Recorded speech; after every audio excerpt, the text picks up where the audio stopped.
പ്രിയപ്പെട്ട പ്രേക്ഷകരെ, നിങ്ങൾ എത്രയും പെട്ടെന്ന് ഈ വീഡിയോ പരമാവധി ഒന്ന് ഷെയർ ചെയ്യണം.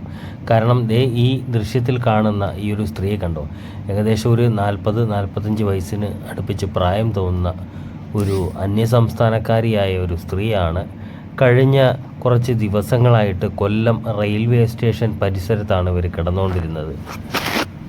അപ്പോൾ ഇവരുടെ കയ്യിൽ പൈസയോ അങ്ങനെയൊന്നുമില്ല. ഇവർ ആരെങ്കിലുമൊക്കെ കൊടുക്കുന്ന ഭക്ഷണങ്ങൾ ഇവരുടെ ബാഗിൽ നിന്നും നമ്മൾ കണ്ടെടുത്തിയപ്പോൾ അതിൽ കുറച്ച് മിച്ചറുകളും അങ്ങനെയുള്ള ചെറിയ ഐറ്റം മാത്രമാണ് ഉണ്ടായിരുന്നത്. അവരതൊക്കെയാണ് കഴിച്ചുകൊണ്ട് ഇവിടെ കിടന്നത് എന്നാണ് നമുക്കറിയാൻ കഴിഞ്ഞത്.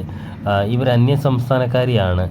ചിലപ്പോൾ ഇവരുടെ ആരെങ്കിലും കൂട്ടത്തിലുള്ള ആരെങ്കിലും ഈ കേരളത്തിലുണ്ടാകാം. അതല്ലെങ്കിൽ ഈ അന്യസംസ്ഥാനത്തിൽ അവരുടെ ബന്ധുക്കളോ അല്ലെങ്കിൽ ആരെങ്കിലുമൊക്കെ ഉണ്ടെങ്കിൽ അവരുടെ ചിലപ്പോൾ ഇവരുടെ ഒരു തിരോധാനത്തിൽ വിഷമിച്ചിരിക്കുന്ന ആൾക്കാരൊക്കെ ആയിരിക്കാം. കാരണം ഇവർ സംസാരിക്കുമ്പോൾ ഇവർ പറയുന്നുണ്ട് ഇവർക്ക് 2 കുട്ടികളുണ്ട്, അവർ കൽക്കട്ടയിൽ ഒരു സ്കൂളിൽ നിന്ന് പഠിക്കുകയാണ് എന്നൊക്കെയാണ് ഇവർ പറയുന്നത്.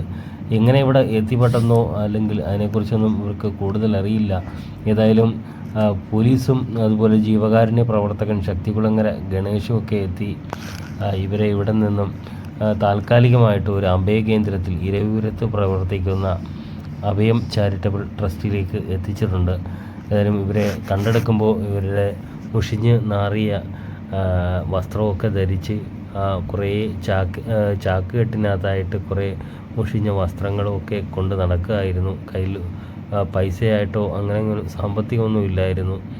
ഏതായാലും വളരെ വൃത്തിഹീനമായൊരു സാഹചര്യമാണ്, നല്ല ദുർഗന്ധവും ഒക്കെ ഉണ്ടായിരുന്നു. ഏതായാലും ഇവരെ ഇവിടെ നിന്നും ഇപ്പോൾ ഗണേശും അതുപോലെ ഫയർഫോഴ്സിലെ ഫയർമാൻ മനോജുമൊക്കെ ചേർന്ന് ഇവരെ ഇരവിപുരത്തെ അഭയത്തിൽ എത്തിച്ചിട്ടുണ്ട്. ഏതെങ്കിലും വിധേന ഇവരുടെ ബന്ധുക്കളെയോ അല്ലെങ്കിൽ അറിയുന്ന ആരെങ്കിലെയോ കണ്ടെത്താൻ വേണ്ടി എല്ലാവരും കൂടി ഈ വീഡിയോ പരമാവധി ഒന്ന് പങ്കുവയ്ക്കണം എന്നാണ് ഈ പറയാനുള്ളത്. കൊല്ലം റെയിൽവേ സ്റ്റേഷൻ പരിസരത്ത് അലിഞ്ഞു തിരിഞ്ഞ് കാണപ്പെട്ട പഗലി എന്ന സ്ത്രീയെ ജീവകാരുണ്യ പ്രവർത്തകരുടെയും പിങ്ക് പോലീസിന്റെയും സഹായത്തോടുകൂടി ജീവകാരുണ്യ പ്രവർത്തകരായ ഗണേശൻ, മനോജ്, ശ്യാമ എന്നിവരുടെ സഹായത്തോടുകൂടി ഇരവിപുരം അഭയകേന്ദ്രത്തിൽ എത്തിച്ചിട്ടുള്ളതാണ്. ഇന്ന് ഏകദേശം 5 മണിയോടെ റെയിൽവേ സ്റ്റേഷനിൽ കിട്ടിയ പോലീസ് സ്റ്റേഷനിലേക്ക് എത്തിയ പഗ്ദ എന്ന് പറയുന്ന ഒരു സ്ത്രീ, ഏകദേശം 50 വയസ്സ് വരും. ഇവിടെ അഭയത്തിൽ കൊണ്ടുവന്നപ്പോൾ രാത്രി 8 മണിയായി. ഇപ്പൊ ഞങ്ങൾ ഈ സ്ത്രീ ഇവിടെ സംരക്ഷിക്കാം. അവരുടെ ബന്ധുക്കളോ മറ്റാരെങ്കിലും വരികയാണെങ്കിൽ നമുക്ക് ഈ സ്ത്രീയെ തിരിച്ചു കൊടുക്കാം. അതെ, 10-15 ദിവസം കൊണ്ട് റെയിൽവേ സ്റ്റേഷനിൽ കിടക്കുമെന്ന് പറയുന്നു. സ്വയം ഈ സ്ത്രീ പറയുകയാണ്. പക്ഷെ ശരിക്കും അബോധാവസ്ഥയൊക്കെയാണെന്നോ തോന്നുന്നു. ഒരു പ്രാവശ്യം പറയുന്ന എല്ലാ പേരും മറ്റുള്ളതും പറയുന്നത്. എങ്കിലും സംരക്ഷിക്കാം.